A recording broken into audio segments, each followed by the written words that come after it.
नमस्कार दोस्तों, analogue electronics lecture series में आप सबका बहुत स्वागत है। दोस्तों, इस वीडियो में आरसी फेज शिफ्ट ओसिलेटर का इन डिटेल मैथमेटिकल एक्सप्लेनेशन सामने रखेंगे, जिसमें फाइनली आप फ्रीक्वेंसी का एक्सप्रेशन निकालने में कामयाब हो जाओगे। तो जो मैथमेटिकल एक्सप्रेशन है फेज शिफ्ट ओसिलेटर का वो देख लीजिए। आपको पता है ये आपके एम्पलीफायर हैं। एम्पलीफायर की आउटपुट V0 ओवरऑल आउटपुट, और यही आउटपुट फीडबैक नेटवर्क का इनपुट बनता है और फाइनली यहाँ VF मिल जाता है। अगर इसे एम्पलीफायर बनाना चाहते हैं तो इसको बार्कहासन क्राइटेरिया की प्रॉपर्टीज़ को फॉलो करना होगा। एम्पलीफायर का गेन और फीडबैक नेटवर्क का गेन फैक्टर दोनों का प्रोडक्ट आपका 1 हो। ए हमेशा रियल नंबर होता है, हमें पता है। तो अगर मैं बीटा एक्सप्रेशन निकालना चाहता हूँ तो उसकी वैल्यू भी रियल ही होनी चाहिए। अगर इन केस कोई इमेजिनरी नंबर आ जाता है तो उसको हम 0 पुट करेंगे। तो हमें पता है फीडबैक नेटवर्क में फेज शिफ्ट ओसिलेटर जो आपका है आरसी फेज शिफ्ट, उसमें सी और आर के 3 सेक्शंस का हम यूज़ करते हैं। तो ये जो V0 है फीडबैक नेटवर्क का इनपुट वोल्टेज समझो, जो आउटपुट वोल्टेज है वो VF है, वो इस आर के थ्रू होगा। तो 3 हमारी मैश यहाँ पे बन जाएंगी। हर मैश में एक इंडिविजुअल करंट हम अपना कंसिडर कर लेते हैं, I1 current, I2 current and I3 current. इसमें जो R है वो R ओम्स में ही रहता है। C है, C को मैं कैपेसिटिव रिएक्टेंस से कन्वर्ट कर लेता हूँ जिसकी यूनिट ओम होती है। C को मैं XC से रिप्लेस करूँगा और उसका एक्सप्रेशन होता है 1/SC, राइट। फिर फाइनली S को मैं j ओमेगा पुट कर सकता हूँ। तो अब यहाँ पे 3 आपकी मैश हैं, तो तीनों में आप KVL अप्लाई करें और 3 डिफरेंट इक्वेशन निकाल लें in the forms of I1, I2 and I3। तो पहला देख लीजिए, जो V0 है that is equal to I1 into XC plus R into I1। लेकिन R में दोस्तों इस डायरेक्शन में I1 करंट है, ऊपर वाली डायरेक्शन में I2 है। जिस मैश को कंसिडर करोगे वो करंट आप स्ट्रॉन्ग मानोगे। तो I1 into R minus I2 into R, यानी जो ओवरऑल करंट होगा I1 इनकमिंग नीचे वाला है और I2 ऊपर वाला है, तो net equivalent current I1 minus I2 होगा और ड्रॉप होगा I1 minus I2 into R। तो V0 that is 1/SC into I1 plus R into I1 minus R into I2। यहाँ से I1 I2 के टर्म्स में इन सब चीज़ों को लिख दीजिए। यहाँ से पहली इक्वेशन आ गई। दूसरी इक्वेशन आपकी दूसरे मैश में KVL अप्लाई करोगे तो ये C जो है ये 1/SC में कन्वर्ट होगा, दैट इज I2। इस R में भी क्या होगा, I2 आपका डाउनवर्ड है, I3 आपका अपवर्ड है। I2 minus I3 net downward current आपको समझना है इंटू R। तो ये बन जाएगा R into I2 minus R into I3 plus R into I2 minus R into I1। क्यों? क्योंकि जब ये करंट यहाँ जाएगा तो अब की बार I2 को मैं बड़ा करंट मानूंगा, I1 को छोटा मानूंगा। ओवरऑल जो है वो I2 minus I1 net upward flow होगा इंटू R उसका ड्रॉप होगा। तो यहाँ से I1, I2, I3 में आप एक स्टैंडर्ड इक्वेशंस में कन्वर्ट कर लीजिए, ये आपका सेकेंड इक्वेशन आ जाएगा। फिर हम बात करते हैं थर्ड इक्वेशन की। तो I3 multiply this capacitive reactance plus R into I3 plus, अब इसमें देखिए I3 अपवर्ड है, I2 डाउनवर्ड है। थर्ड मैश कंसीडर करेंगे तो I3 को बड़ा मान के चलेंगे, तो ओवरऑल जो करंट है वो अपवर्ड डायरेक्शन में कंसीडर करेंगे। I3 minus I2 net current होगा मल्टीप्लाई विद R। तो ये आपका फाइनली थर्ड जो इक्वेशन है वो आप इस टाइप से यूज़ करेंगे और ये I1, I2, I3 में स्टैंडर्ड फॉर्म में कन्वर्ट हो जाएंगी। अब दोस्तों 3 इक्वेशन आ चुकी हैं, तीनों इक्वेशंस I1, I2 और I3 के टर्म्स में हैं, राइट। तो अब इसका मुझे क्या चाहिए, मुझे I1, I2, I3 की वैल्यू चाहिए। उसके लिए मैं क्रैमर रूल्स का यूज़ करूँगा। सबसे पहले आप एक मैट्रिक्स बना लीजिए, ये I1, ये I2, ये I3 फर्स्ट इक्वेशन के लिए, ये I1, ये I2, ये I3 सेकंड इक्वेशन के कोफिशिएंट, ये I1, ये I2, ये I3 थर्ड इक्वेशन के कोफिशिएंट। यहाँ लिखेंगे I1, I2, I3 that is equal to first equation का कांस्टेंट क्या है V0, सेकंड इक्वेशन का कांस्टेंट क्या है राइट साइड 0, थर्ड इक्वेशन का कांस्टेंट क्या है 0। ये फाइनली आपका बन चुका है। अब फाइनली आपको I3 की वैल्यू निकालनी है। क्यों? क्योंकि अगर I3 वैल्यू निकालोगे उसको R से मल्टीप्लाई करोगे तो VF आ जाएगा, राइट। और VF ही हम चाहते हैं आउटपुट। तो उसके लिए आपको क्या करना होगा, सबसे पहले ये जो मैट्रिक्स है इसका डेटर्मिनेंट निकालना होगा। इस मैट्रिक्स को डेटर्मिनेंट कैसे निकलेगा, this value okay, then multiply इसका इसके साथ प्रोडक्ट माइनस इसका इसके साथ प्रोडक्ट, फिर उसके बाद माइनस साइन लगाएंगे, फिर माइनस आर, फिर ये कॉलम छोड़ दीजिए, ये रो छोड़ दीजिए, इसका इसके साथ प्रोडक्ट और इसका इसके साथ प्रोडक्ट, फिर फाइनली जीरो। जीरो का किसी के साथ प्रोडक्ट जीरो ही होता है तो इसको निकालने की ज़रूरत है नहीं। अगर ये नॉन जीरो वैल्यू होती तो डेफिनेटली यहाँ इस कॉलम को छोड़ दीजिए, इस रो को छोड़ दीजिए, इसका इसके साथ प्रोडक्ट और इसका इसके साथ प्रोडक्ट। ओके, तो 1 plus S R C divided by S C, ये आपका मल्टीप्लायर है, इसका इसके साथ प्रोडक्ट स्क्वायर आ गया, minus minus R into minus R that is R square, तो minus R square, then minus into ये जो है मल्टीप्लायर है, अब इसका इसके साथ प्रोडक्ट, इसका इसके साथ प्रोडक्ट, ये वैल्यू आ गई, जीरो की वैल्यू जीरो होती है। जब फाइनली आप इसको सोल्व करेंगे तो आपको ये एक्सप्रेशन मिल जाएगा।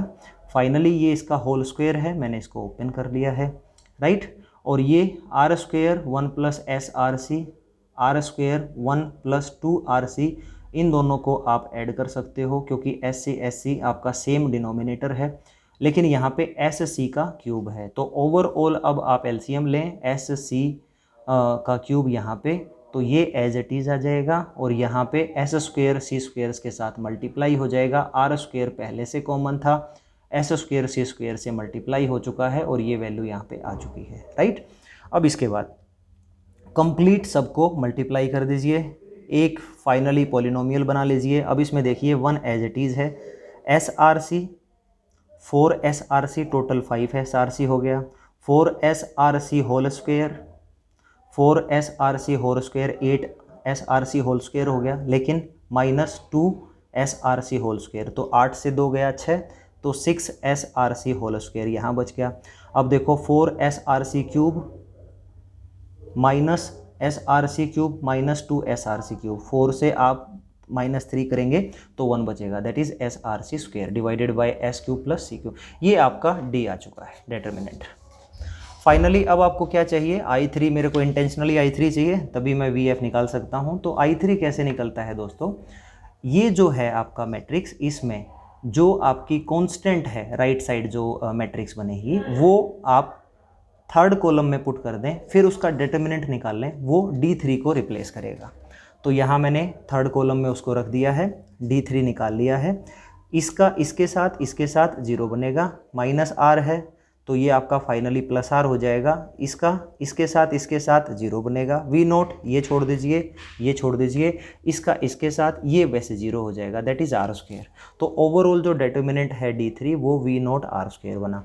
I3 कैसे निकलेगा, D3 divided by D, D यहाँ आ चुका है, D3 यहाँ आ चुका है, डिवीजन कर लीजिए। अब VF निकालना है तो कैसे निकलेगा, VF इस R के अक्रॉस जो ड्रॉप है वही मेरा VF है, तो I3 into R that is VF, I3 into R that is VF। तो ये फाइनली मेरा एक्सप्रेशन आ गया। अब इसके बाद आपको क्या करना है, VF divided by V not, ये आपका क्या है, ये देखिए दोस्तों, VF divided by V not beta होता है, बीटा क्या होता है, आउटपुट डिवाइडेड बाय इनपुट, तो ये फाइनली मेरा बीटा आ गया, राइट, बीटा का ये एक्सप्रेशन है।